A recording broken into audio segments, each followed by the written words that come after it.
but not the least, we have Dr. George Puthuran, who's the Chief of Glaucoma Services from Arvind Eye Care Systems, Madurai, who's actively involved in training the residents and fellows and practicing ophthalmologists, and a great surgeon. And look forward to hearing about how to manage aphakic glaucoma in children. On to you, Dr. George. Thank you. Thank you very much, Chitra ma'am, for the opportunity. So, glaucoma following cataract surgery is one of the most common causes of secondary childhood glaucoma, and that is the reason for its own category in the CGR, and that is the Childhood Glaucoma Research Network classification of childhood glaucoma. So this is what is very commonly accepted now, the CGRN classification. And this paper was the results of our outcomes of Aurolab aqueous drainage implant in refractory pediatric glaucoma. And surprisingly, the most common type of glaucoma in our patient cohort in this paper was glaucoma following congenital cataract surgery, which was 31, out of which 21 eyes were with surgical aphakia.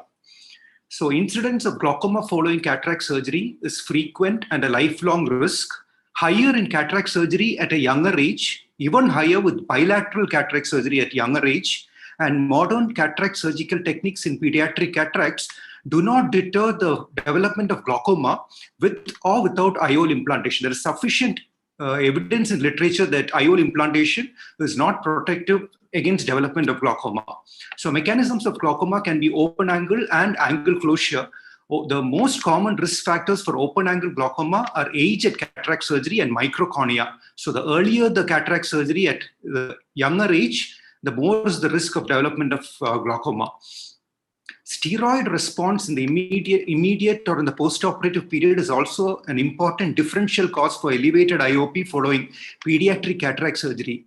One way to exclude this is a persistently elevated IOP in a patient who was off topical steroids for at least 6 weeks and has had documented normal IOP in the interval since stopping topical steroids, presents with high intraocular pressure, and you can almost always safely excludes steroid responsiveness. So angle closure glaucoma is the other mechanism of glaucoma, and usually it is secondary to pupillary block. The manifestation is much earlier, and again microcornea is a risk factor, but secondary lens fiber proliferation is a focal shallowing of anterior chamber due to the anterior movement of the vitreous phase or due to secondary lens fiber proliferation are common causes for pupillary block angle closure glaucoma. So if detected sufficiently early, you could clear those secondary lens fibers and also do a surgical iodectomy to deter refractory angle closure. Again, postoperative inflammation can also cause progressive angle closure. So coming to what to monitor, the key features to monitor, intraocular pressure might be challenging in very young patients, especially with a lot of nystagmus, but eye care rebound tonometry is becoming increasingly popular as an outpatient assessment for intraocular pressure. Optic disc changes remains the most critical aspect to diagnose glaucoma. Corneal features, corneal edema is not very rare, but splits in the Decimet's membrane, the Harp striae, are relatively uncommon with glaucoma and aphakia. We would strongly advise everybody, every child who undergoes pediatric cataract surgery to have their corneal diameters documented. Central corneal thickness, I'll come to that in a separate slide. Refraction, as was mentioned by various speakers earlier, a myopic shift. Axial length probably till 6 to 7 years of age can give vital clues. Visual fields in elderly children who can cooperate, and some surgeons also use the anterior segment UPM to look at angle pathology. So this is something very important. Every child who has glaucoma or suspected to have glaucoma should get a central corneal thickness done, but it should not be used to adjust an intraocular pressure, unlike in adults, because following cataract surgery with time CCT increases, and despite the theoretical overestimation of intraocular pressure in the pediatric age group, children do develop with aphakia, do develop glaucoma, and optic disc assessment remains the most important feature for diagnosis of glaucoma. Medications remain the first line therapy for glaucoma or ocular hypertension. Beta blockers are the first line for some surgeons, but again, respiratory side effects should be kept in mind even in children, in young children without a history of bronchial asthma. Topical CAIs, carbonic anhydrase inhibitors, are also popular as first-line drugs for glaucoma or ocular hypertension. Again, a fixed drug combination of a beta blocker and a 2% dozolamide is very popular among glaucoma surgeons for children. Myotics, not the first line, but may be useful for aphakic and pseudophakic children. Prostaglandin analogs also efficacy in certain, they do not work very well in certain children. We are not very sure about it. A word of caution, the WGA consensus on childhood glaucoma says not to use adrenergic agonists below 6 years of age because of the, or less than 20 kilograms weight, because of the risk of somnolence and coma. But we routinely don't give brimonidine, and it is not the first line drug, and we totally avoid this in 13 years and younger. If medical management fails, surgical options, but trabeculectomy, specifically aphakia, is a significant risk factor for failure. All literature, the results of trabeculectomy in aphakic glaucoma, the results are uniformly poor. The complications reported are shallow anterior chambers, serous choroidal detachments, both due to ocular hypotony. Suprachoroidal hemorrhage is a major risk factor for trabeculectomy. And again, for children who need contact lens refractive correction, it's undesirable because of the risk of blebitis and bleb-related endophthalmitis. This is a very interesting this is a chapter by Sir Peng Kaw in the textbook of ophthalmology, Yanoff's textbook of ophthalmology, antifibrotic agents in glaucoma surgery. They have classified the risk of filtration failure according to the risk factors, and if you see here, aphakia is a maximum risk for failure for trabeculectomy. And again, they have adjusted the dose of what antifibrotic to use, what dose to use, and the duration of exposure. And they have classified as low risk, intermediate risk, and high risk. Aphakia comes right here. And what is very interesting is even on a chapter of antifibrotics in trabeculectomy, they have stuck their head out and they have said in aphakic glaucoma, a tube with antimetabolites may be more appropriate in many of these cases. Same thing with the WGA consensus survey in childhood glaucoma. This is a consensus survey done across experts who operate on pediatric glaucoma, and it was the preferred primary operation chosen. GDD, the glaucoma drainage devices, were the primary operation chosen by 44% of experts for aphakic glaucoma. Again, this is also a table from this consensus series, and it's very prominent, especially aphakia is mentioned as initial surgery, glaucoma drainage device as an initial surgery. I have a short video here to demonstrate some of the steps, modifications we have taken to try and do a safe GDD implantation in young children. This is an aphakic glaucoma. So supratemporal quadrant is the most preferred location for implantation of the episcleral plate of the glaucoma drainage devices. So this is the lateral rectus and the superior rectus are sequentially identified, isolated, and space is being created beneath these muscles to implant the episcleral plate. So a 350 millimeter square Aurolab aqueous drainage implant, this is what we prefer. This is designed on similar to the state-of-art 350 millimeter square Bowel glaucoma implant. So in aphakic eyes, which has a definite risk of intra-op and post-op suprachoroidal hemorrhage, this is something we take an extra precaution for. We put in a supramid suture. It's an intraluminal stenting, which we have started doing. It's a 3-0 multifilament nylon suture, and the tube is then, as in routine, is completely temporarily occluded over the intraluminal supramid with 6-0 vicryl.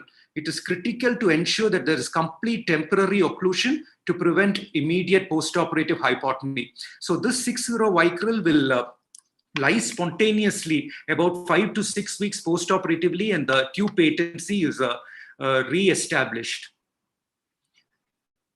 So now each wing of the Aurolab aqueous drainage implant is tucked underneath beneath adjacent rectus muscles. So as of now, we don't have randomized prospective studies showing which surgery would be superior in aphakic glaucoma.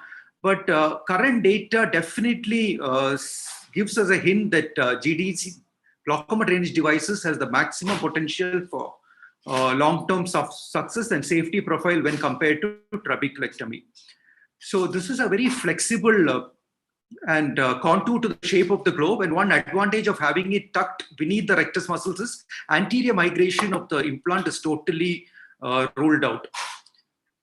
So it can slide, you can easily move it sideways back, but because of those two rectus muscles, so this is fixed with 90 nylon non-absorbable suture. And so again, so this is also very important. Tube positioning is very critical in children. So what we do is we make a 4 millimeter scleral track, which is 2 millimeter medial to the original position of the tube. A groove is fashioned, which is 2 millimeter medial to the original position and 4 millimeter posterior to the limbus, and a 23 gauge needle track is used to generate the scleral track to help thread the tube into the anterior chamber. So there are some measurements which we take to make sure that the tube is as close to the iris as possible and as far away from the endothelium. And this is beyond the scope of this talk. But we have found that this is the best way to avoid most of the tube exposures in children occur 4 millimeters from the limbus. And so burying the tube deep in the patient's own sclera, we have found is the best way to take tube exposures and tube extrusions out of the picture for in the pediatric age group. So, and we don't use any kind of donor patch material to cover the tube.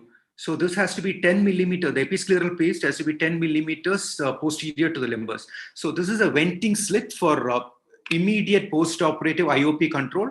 The supramid suture is trimmed and is tucked into the conjunctiva. So as soon as the tube ligature suture, the 6-0 tube ligature suture spontaneously lyses, there is no sudden collapse of the globe because you have this supramid in the tube lumen.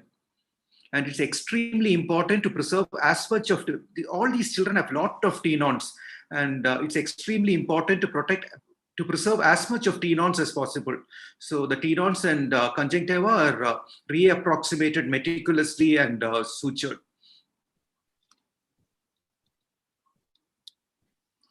So we take out these supramid in case it is required, in case the pressures are high, but we delay this at least till 2 months post-operatively. And I think this is one way we can reduce the post-operative hypotony that occurs when the tube patency is re-established. And the healing we have seen without using a patch graft has to be seen to be believed. There is absolutely no elevation of the conjunctiva. The inflammation is much less. And for those of you who are interested in this technique and go through this paper which we published a couple of years back, in which we have tried to describe the surgical technique as best as possible, and we have also elucidated the reasons why tube exposures and tube extrusions are much less than with the patch graft. And this is my last slide. To conclude, glaucoma following pediatric cataract surgery is a lifelong risk, and it needs to be monitored regularly. And also I want to highlight that managing glaucoma following pediatric cataract surgery is also one of the most challenging clinical problems. We have published these results of intraoperative and postoperative suprachoroidal hemorrhage following RD surgery in adult and pediatric glaucoma. Out of the 4 eyes that we reported with suprachoroidal hemorrhage, out of the 288 eyes, 3 were aphakic. Thank you very much. That was a wonderful talk. You made it all so simple and easy, Dr. George. What happens if there's a sizing problem that could happen sometime? Yeah, see this sizing problem for the episcleral plate. Huh? Yes. Yeah, for the episcleral plate. See, everywhere it is recommended to have larger episcleral plate because you need a larger and a low profile episcleral plate will promote a much larger surface area of encapsulation and more area of aqueous drainage. So you need to have a larger surface area for pediatric age group. It's a misnomer to call a pediatric AGV or a pediatric bowel. Nowhere is it written. It is just that they have written FP7, FP8 or BGI 250 or 350. Never is anywhere mentioned that that is the pediatric. The pediatric ones, the smaller surface area ones are reserved usually for uveitic glaucoma, and also if there is a lot of conjunctival scarring post vitreoretinal surgery, where you cannot sufficiently dissect out conjunctiva. It's effortless to keep these 350 even in pediatric children, in pediatric age group. What happens if this GDD also fails? What would be your last resort? Probably a second GDD, and we even have gone in for a third GDD also, because you have to try something to preserve useful vision for these lovely children. Yes. We got all the answers. Murli, you have anything to ask for that matter, panelists? It's been a great 2.5 hour session and so much of learning for me. I hope for the audience too. Yes, madam. One thing is, sir, what is the normal range of IOP that we keep in infants, and what is the best way to measure? Like, would you measure it under GA, or would you rely on the rebound tonometer? Would you use a Perkins and under anesthesia, and what is the inhalational anesthetic agent of choice, or is ketamine good enough? Too many questions, Murli. Okay. The first one is the normal range of intraocular pressure. It says usually the normal range is slightly less than adults in the neonatal period, and it reaches the normal range by the teenage years. And the second question was about what tonometer we use. Yes. For applanation, Goldman applanation is the standard of care for children who can cooperate, or use Perkins under anesthesia. But nowadays, as I was mentioning, an eye care rebound tonometry is also becoming increasingly popular, because children seem to tolerate those smaller probes, and the rebound also. What was the last question? The inhalation. What was the last? Which anesthesia is good? Like, do you use inhalational anesthetics for UA, or would you prefer ketamine? Ketamine has its own risks, Murli, in the very young. So our anesthetist usually gives a very short-acting muscle relaxant. I think it's a cis atrocarium. You can just that's what they give initially, and then they do a little bit of oxygen. They give the mask, and that is the time when we check the intraocular pressure before an inhalational sevoflurane is given, because sevoflurane can markedly bring down the intraocular pressures. So a short-acting muscle relaxant, and then immediately the intraocular pressure. Anything else, Murli? Srinivas, you have anything to ask? It's so nice to see you there. George sir, very Hello, nice sir. lecture. Yeah. So in case of the definitely aphakic eyes in the silicone oil filled eyes, so we have seen people doing a mesh kind of thing, so that the silicone oil should not come up, especially when you have an Ahmad glaucoma valve or any valve, because it is bound to traverse into the tube and try to block the tube. So do you have any experience, or in Arvind, where they try to create a artificial iris diaphragm so that any of these tamponading agents should not come into the anterior chamber, sir? I think, Srinivas, that will do more harm than good. We don't have any experience. I think what you're talking about is a suture, no? A silicone oil tamponade suture that they do. It's something like a crisscross suture. Yeah, but that is only for the initial part. Now, once it becomes emulsified, whatever tamponade you have, this oil comes into the anterior chamber. Luckily, we don't find, if we can keep slightly longer tubes in the anterior chamber superiorly, these oil bubbles seems to miss the tube. It is around the tube, but it is not blocking the tube. And in these non-valved implants, many of these oils gets washed away and become subconjunctival. Okay. And we don't find any advantage of having these tubes inferiorly, especially in children. Yeah. Can I ask you a question? Yes, Sumitra. Nice to see you. Yeah, great. Yes, long time. Anyway, my question is, have you seen a lot of times our experience has been that that sometimes in children, as even the vitreous becomes emulsified and comes off the tube, and then they require vitrectomy because pressure starts going up. Is there any way you can kind of stop it? Because if there is a lot of vitreous already in the anterior chamber, we prefer to combine it with a vitreoretinal surgeon, do a complete pars plana vitrectomy, and then through one of the ports, you can do a pars plana tube insertion. And there are also ways in which you can have the tube lumen, you can bevel the tube to face it away from the vitreous. There are some ways to do that. But if there is a lot of vitreous already there, then you will have to do a pars plana tube. You have to do a vitrectomy before inserting the tube. And once the tube is blocked by vitreous, I usually give it to my vitreoretinal surgeon. They effortlessly take it out, just rather than we struggling to do an anterior vitrectomy to clear the tube. And tube touching the cornea, other thing. What, Sumita? Tube touching the cornea is also very. Yeah, but we try to get it as close to the iris to a certain extent, to an extent that if we see that the tube is resting on the iris, touching the iris, that's the best possible position the child can have. Tube touching the cornea, we have to observe this, or we need to go ahead and try to. Definitely, yeah. We definitely will have to reposition it. We'll have to take it out and through a new sclerotomy, put it in and place it to a much deeper location in the anterior chamber. I have seen Dr. Vijay actually making a iridotomy and through that putting the tube so that it lies in the sulcus. I think that's one way of preventing the tube touch. Very nice. So I think this could be endless. So we'll have to conclude somewhere for all of us to get back to dinner. I'm sure it has been a very great learning webinar, and we did manage to get in some questions here and there, and a lot of clarity came in. The young girl is missing though. So I think she also did a very great job. And my very special thanks to my co-moderator, and my thanks in plenty for my ARC team, who are always that big energy behind the whole thing. Our thanks are due to Kripal and this AIOS team. Thanks to Sai and Numerotech for being there constantly for us. And of course, you must have all seen how efficient Mr. Sunil is, who takes care of the webinar section and does a great job of it. And I think finally, most importantly, we all of us have to thank our attendees who actually really encourage us to do better and better each time.